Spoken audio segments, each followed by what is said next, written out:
Alright, in this video we're going to try and go over returns and exchanges.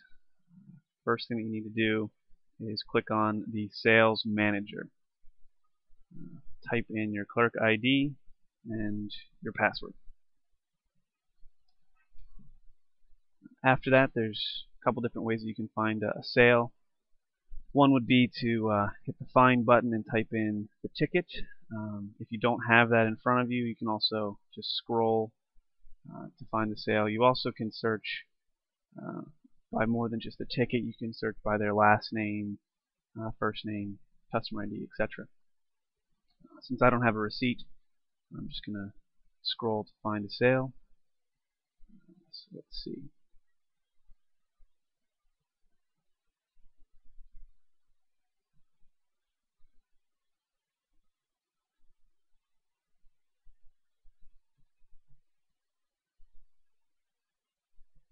Okay, let's try and find one with a coupon.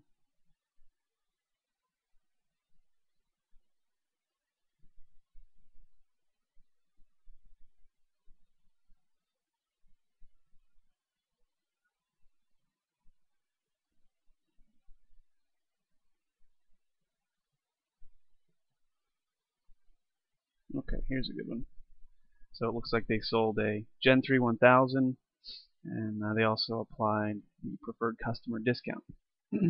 So you would copy this to the sales screen,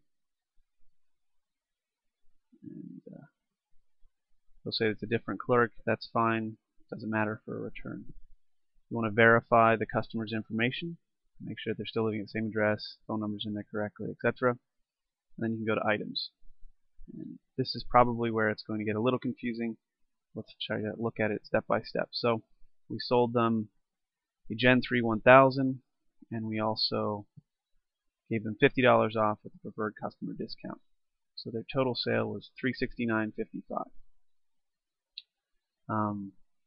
That's the amount of money that they are going to want back on their card, or given back to them in a check.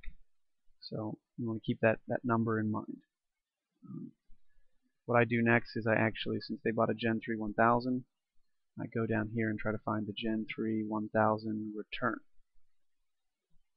And from here you'll want to, these are all ones that are available for sale, but you actually want to return one. So the one that they're bringing back should have a serial number on it. If it doesn't, if it was sold before we started serializing items, you can just hit cancel. But if it does have a serial number on it, you'll want to hit add and type in the serial number or scan in the serial number that they have and hit OK. Since I don't have one in front of me, cancel. And then you'll hit OK again if you have added a serial number. If not, again, you can just hit cancel. So now, right now it looks like we're selling them a new Gen 3 1000, $50 off, and then also a Gen 3 1000 return. So the total has gone up to $768, which doesn't make, you don't want to charge him $768.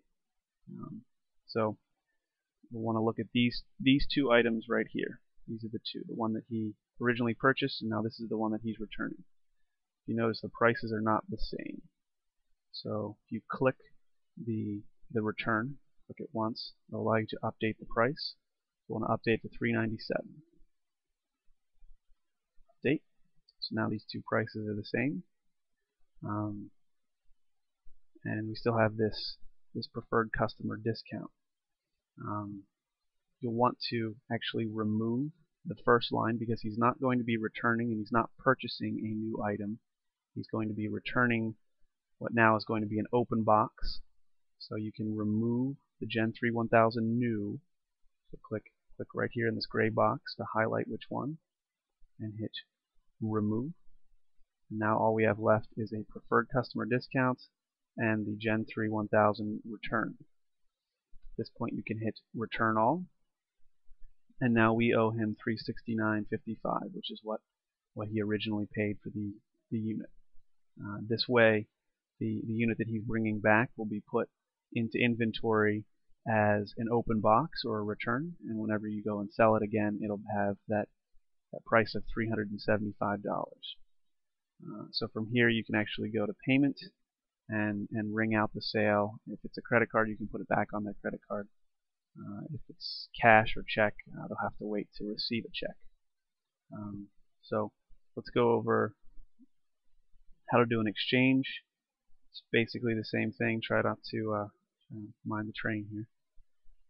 Basically the same thing. It's going to be a little bit different in that you actually will be selling them an item.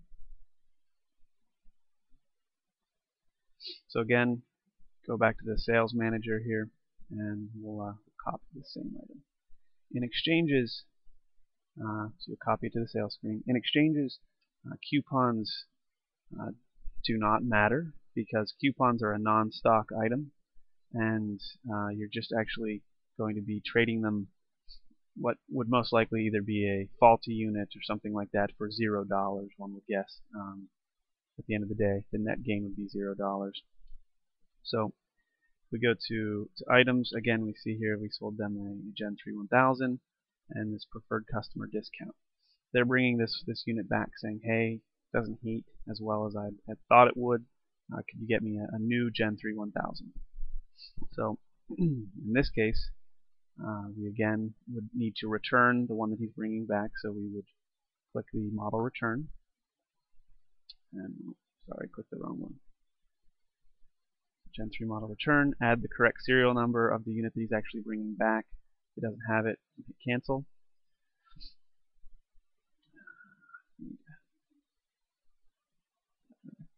So again, we're back here at this screen where we see the new unit that we originally sold him and the return. We need to make this price match this price. So click here, $397, and then we can go ahead and remove the first item as before.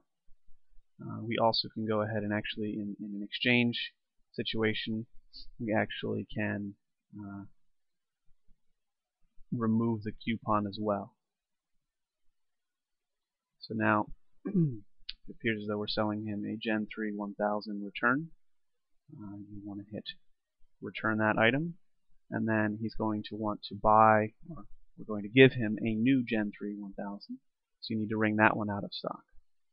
So you can bring the unit over to the counter, scan the barcode of the new unit, and scan the serial number. Since I don't have a barcode scanner here, I'm actually going to click the Gen 3 Model 1000 button, select the correct serial number, and hit OK. And as you can see, that rings up as $0. We're returning a unit to stock, it's in red, and we're selling the unit, which is in black. Then you can go to payment, you can hit exact change, and post 0 sale. That way it'll credit the returns with the unit that he's bringing back, and it will take a new one out of inventory. So that should about cover it for returns. The biggest thing to remember is that for every return you have, you actually need to sell, or you actually need to hit the return button for that associated item. So if they originally bought a Gen 3 1000 like this, you need to return a Gen 3 1000 return. If they bought a Sun Twin, then you need to return a Sun Twin return. It's a little confusing, but that way we can keep track of returns versus new inventory. And again, if you have any questions, just make sure that you either bring your manager in or call us here at Barberton. We'll be happy to walk you through anything to do with Retail Edge. But it's definitely important that if you have a question, you ask somebody, because we can't any errors that are made in inventory, we really can't go back and change those, because we don't know what was sold necessarily. If you ring it out under the wrong SKU or return it under the wrong button, then it's kind of hard to unscramble those eggs. So that does it for returns.